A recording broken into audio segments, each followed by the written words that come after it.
The Uttar Pradesh Police Special Task Force on Wednesday has unearthed a fake embassy operating in Ghaziabad and has arrested a man who ran the consulate while claiming to be diplomat of a non-existent West Arctica. The accused Harshvardhan Jain, a resident of Kavi Nagar in Ghaziabad, was arrested on Tuesday. According to the STF's Noida unit, preliminary investigation suggests that Jain was engaged in brokering deals by falsely promising job placements for companies and individuals in foreign countries. He is also suspected to be involved in a running halwa racket through shell companies, the agency said, adding the accused used morphed photos showing him with the Prime Minister, the President and other dignitaries to mislead people.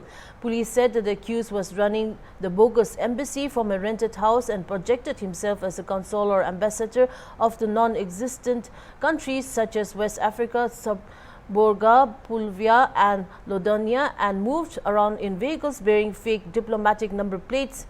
In 2011, Jain was booked in a case related to recovery of an illegal satellite phone. Following his arrest on Tuesday, 4 vehicles bearing fake diplomatic number plates, 12 forged diplomatic passports of so-called micronations, fake documents stamped with the seal of the Ministry of External Affairs, 2 forged PAN cards, 34 rubber stamps of various countries and companies, and 2 fake press cards have been seized.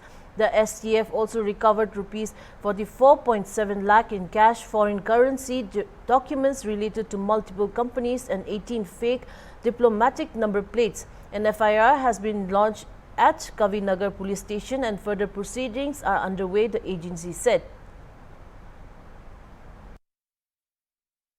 UPSTF के Noida unit ने दिनांक 22/7/2025 को गाजियाबाद में एक चल रहे अवैध दूतावास चला रहे व्यक्ति को पकड़ा है।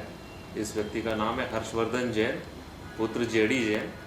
ये रहने वाला KB 45 कविनगर गाजियाबाद का है। इसको अवैध दूतावास चलाते हुए गिरफ्तार किया है और इसके पास से काफ़ी सामग्री बरामद हुई है।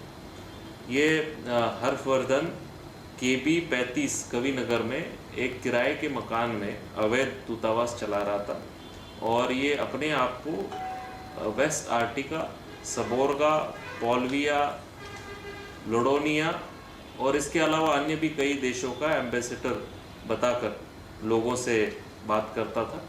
इसके पास से कुछ गाड़ियां भी बरामद हुई है जिनमें इसने डिप्लोमेटिक तरीके की नंबर प्लेट्स लगा रखी है जो किसी भी जगह से अप्रूव नहीं है।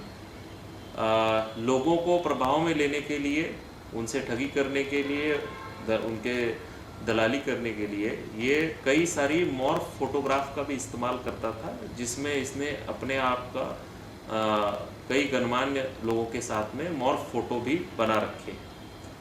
इसका मुख्य काम ऐसी आइडेंटिटी दिखा करके लोगों को दलाली करना, विदेश में काम दिलाने का बात कहते हुए लोगों के साथ में दलाली करना, इसके अलावा उनसे ठगी करना और कुछ शेल कंपनियों के माध्यम से हवाला का रैकेट चलाना, ये काम ये करता था।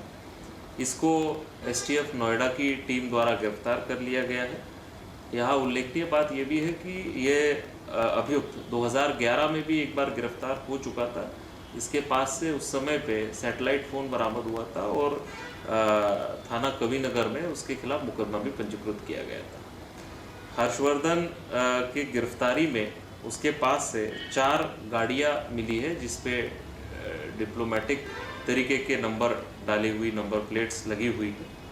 इसके अलावा इसके पास से 12 अलग अलग पासपोर्ट्स मिले हैं जो कि अवैध है और कुछ विदेश मंत्रालय की कूटरचित मोहरें भी इससे मिली है। 2 कूटरचित पैन कार्ड इससे प्राप्त हुए हैं। विभिन्न देशों और कंपनियों की 34 मोहर स्टैम्प्स इससे मिले हैं और 2 कूटरचित प्रेस कार्ड्स इससे मिले हैं। लगभग 44,70,000 रुपये भी इसके गिरफ्तारी के दौरान बरामद हुए हैं। कई देशों की विदेशी मुद्रा भी मिली है जिसमें कोई कंपनियों के दस्तावेज भी है और 4 गाड़ियों के अलावा और उन पे लगी हुई नंबर प्लेट्स के अलावा और 18 नंबर प्लेट्स भी इसकी गिरफ्तारी के दौरान बरामद हुई है।